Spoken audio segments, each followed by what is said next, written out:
kebahagiaan, uang masuk yang begitu banyak jumlahnya, habis akhirnya untuk berobat saja.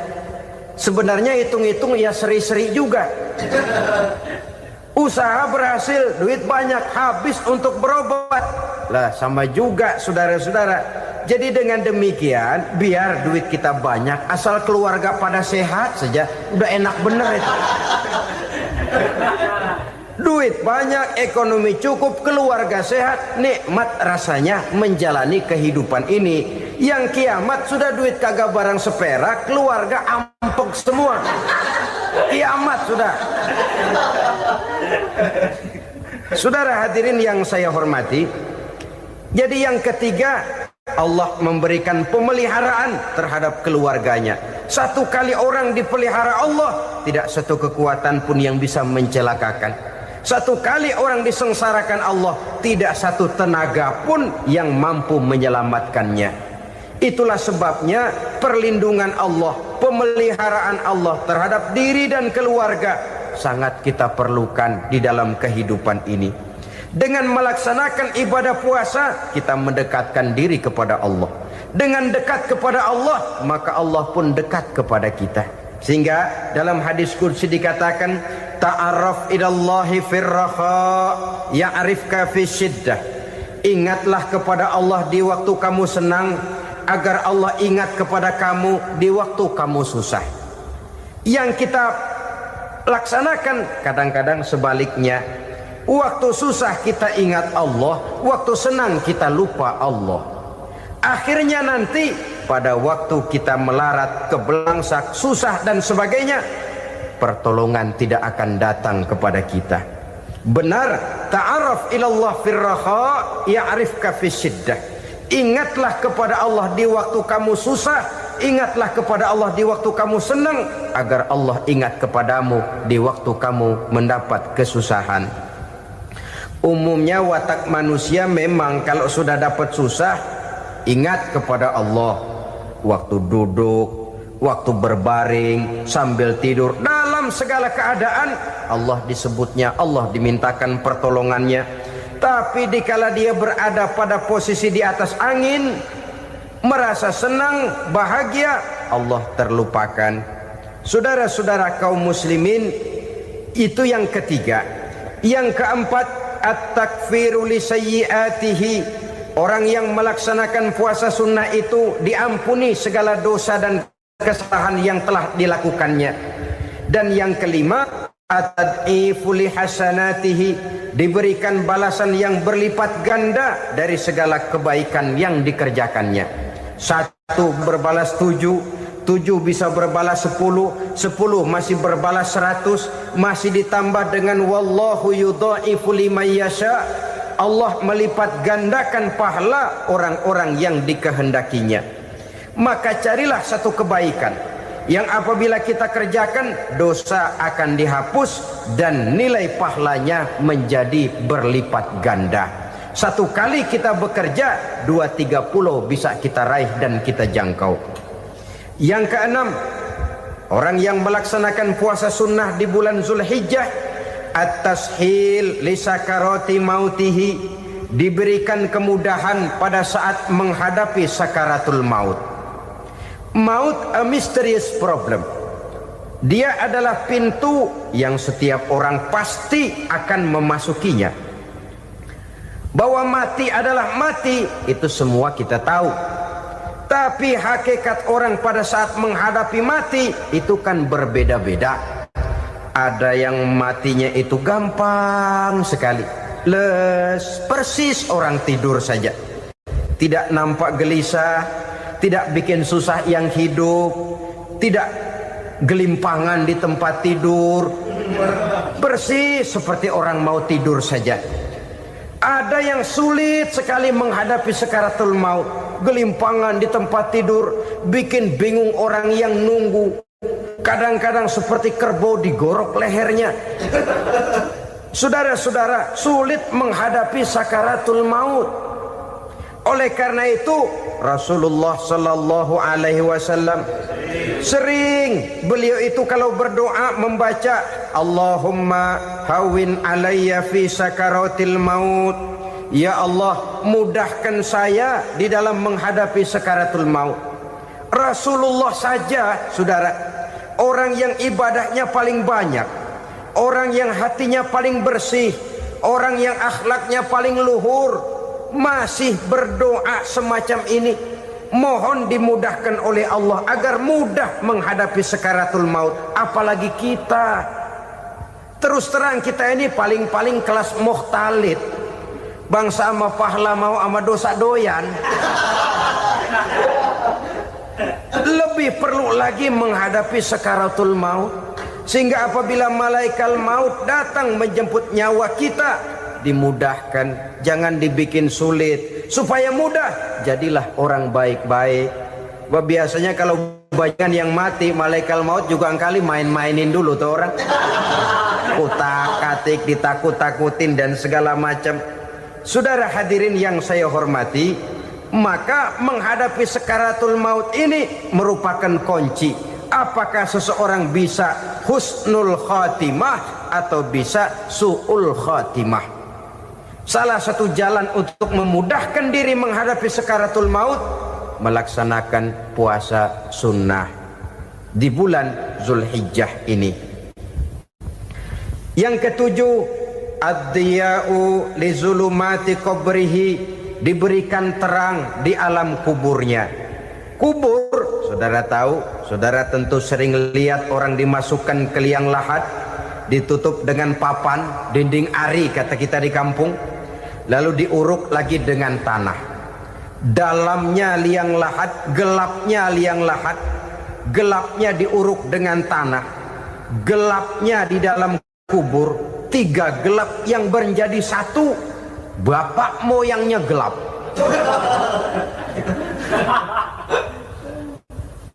Puasa sunnah ini merupakan terang di alam kubur kita nanti. Yang kedelapan, at-tasqil limizanihi, diberikan keringanan pada timbangan di hari akhirat nanti. Bahwa setelah dibangkitkan dari kubur, setiap kita akan menghadapi perhitungan, akan ditimbang segala macam kebaikan dan segala macam kejahatan yang pernah kita lakukan di dalam kehidupan. Orang yang melaksanakan ibadah puasa sunnah, at-tasqilu limizanihi, diberikan keringanan timbangan hari akhiratnya nanti.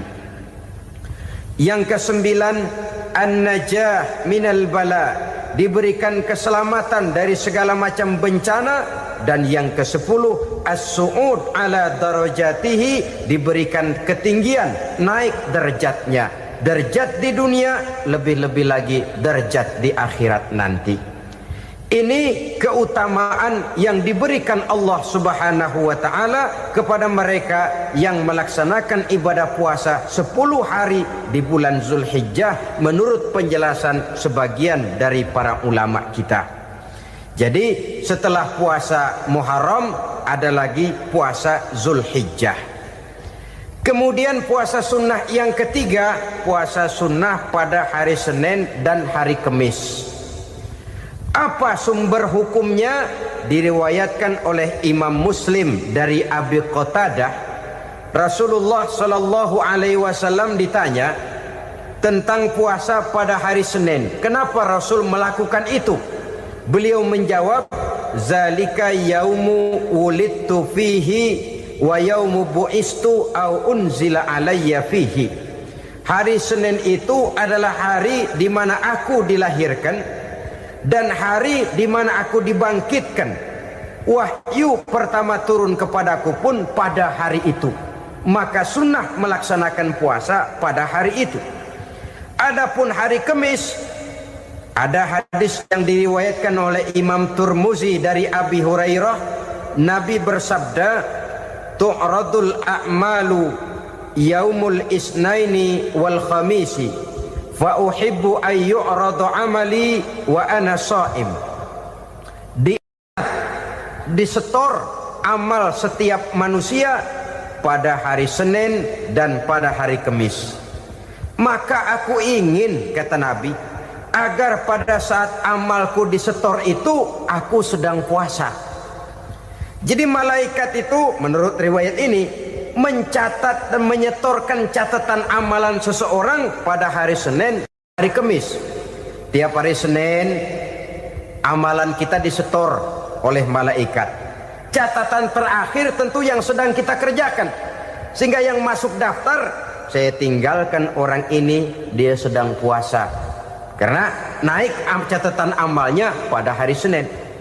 Kamis diangkat lagi, catatan paling akhir, saya tinggalkan orang ini, dia sedang puasa. Itu makna fa uhibbu ayyurada amali wa ana shaim. Aku senang kalau pada saat amalku disetor, catatan paling akhir aku lagi puasa. Satu keistimewaan. Alangkah celaka tiap amalan disetor kita sedang berbuat jahat. Senin, Kemis, teler, mabok, judi. Tiap amalan disetor catatan akhirnya saya tinggalkan si fulan lagi teler. Laporan Senin. Kemis laporan lagi, saya tinggalkan si fulan lagi mirit kartu. Saudara hadirin yang saya muliakan, alangkah jeleknya catatan kita. Oleh karena itu sunnah puasa pada hari Senin dan hari Kamis. Ini amalan sunnah saudara-saudara. Dan oleh karena ini amalan sunnah, sebagian ulama memberikan penjelasan, walaupun lupa niat, kalau sudah malam itu lupa niat, boleh niatnya sudah siang puasa sunnah ini, dengan catatan dari pagi belum makan apa-apa. Malam saudara lupa, tahu-tahu ingat ini hari Senin, ini hari Senin, dah jam 10, niatlah jam 10 itu sah puasanya asal dari pagi belum makan apa-apa. Tapi kalau sudah dapat 2 piring baru niat jam 10, itu lain, ngojek namanya.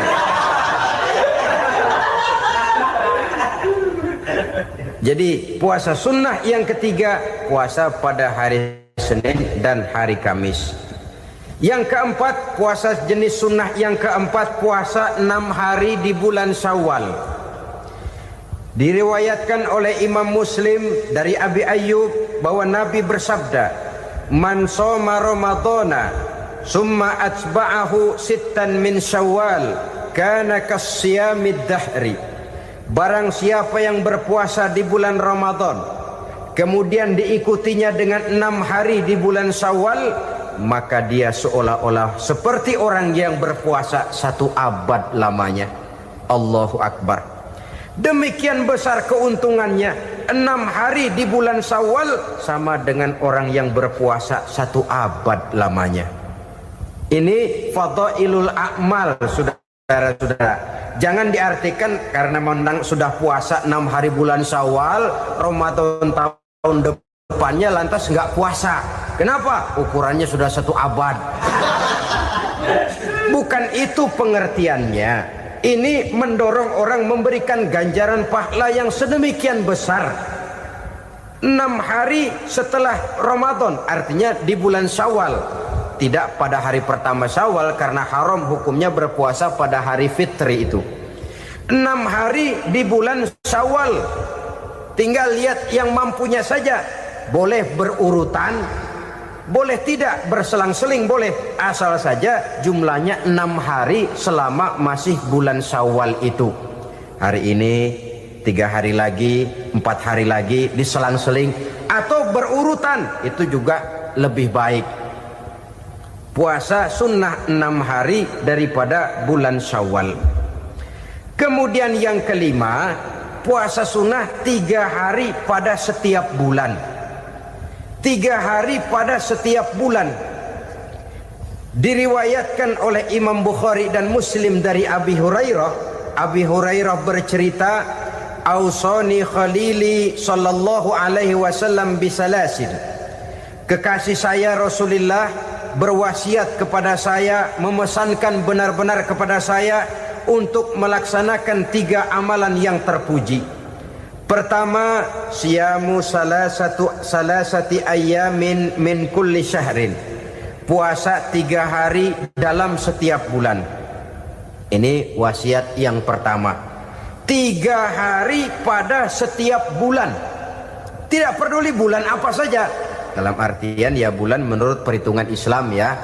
Muharram, Safar, Rabiul Awal, Rabiul Tsani, Jumadal Ula, Jumadil Akhir, Rajab, Sya'ban, Ramadan, Syawal, Zulqa'dah, Zulhijjah dan selanjutnya. 3 hari pada setiap bulan. Tanggalnya tanggal berapa saja. Lebih utama pada yang disebut Yaumul Bil, yaitu hari-hari di mana bulan menunjukkan purnama. Tanggal 13, tanggal 14 dan tanggal 15 pada setiap bulannya itu disunahkan melaksanakan puasa. Itu wasiat pertama, puasa 3 hari pada setiap bulan.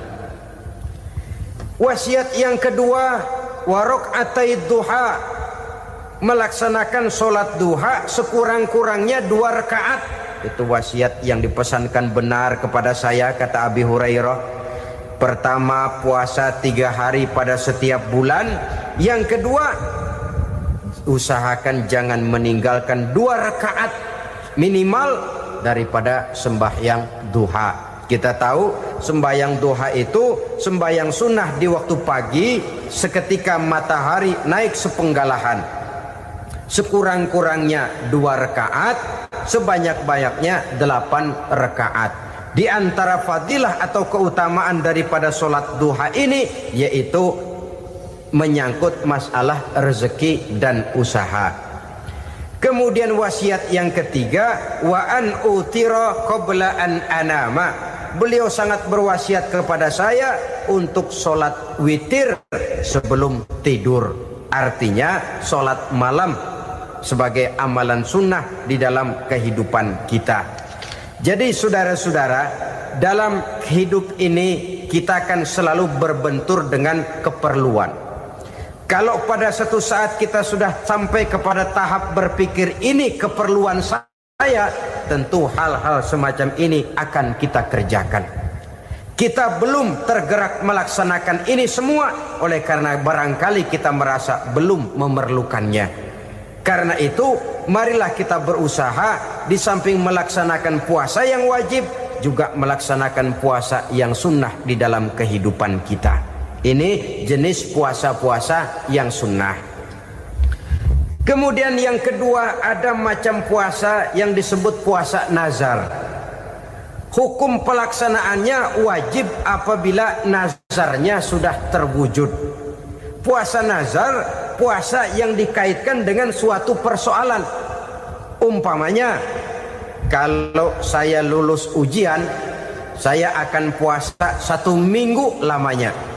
Begitu ujiannya ternyata lulus, dia wajib bayar nazarnya.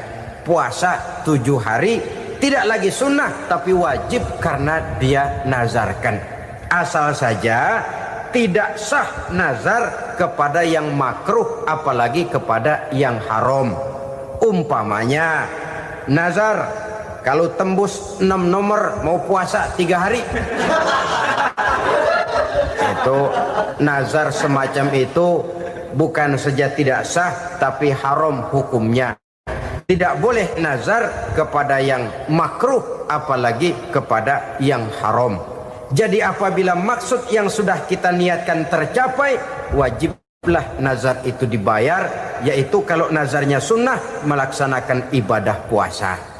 Al-Quran menjelaskan pertama, may yattaqillaha yaj'al lahu makhraja. Barang siapa yang bertakwa kepada Allah Subhanahu wa taala, maka dia akan diberikan makhraja. Makhraja itu jalan keluar dari segala macam kesulitan. Jalan keluarnya ada saja. Menurut ukuran kemampuan dia tidak mungkin, mustahil, tidak bisa, mana mungkin. Tapi pada waktunya ada saja jalan keluarnya. Termasuk jenis yang yaj'al lahu makhraja. Orang yang bertakwa kepada Allah selalu diberikan jalan keluar dari segala kesulitan yang dihadapinya. Siapa sih orangnya yang tidak pernah sulit dalam hidup ini? Siapa orang yang tidak pernah mengalami kesulitan? Tapi kadang orang menilai itu kelihatannya hidupnya enak aja ya, kayaknya gak pernah mengalami kesulitan. Sebenarnya bukan tidak pernah mengalami kesulitan. Allah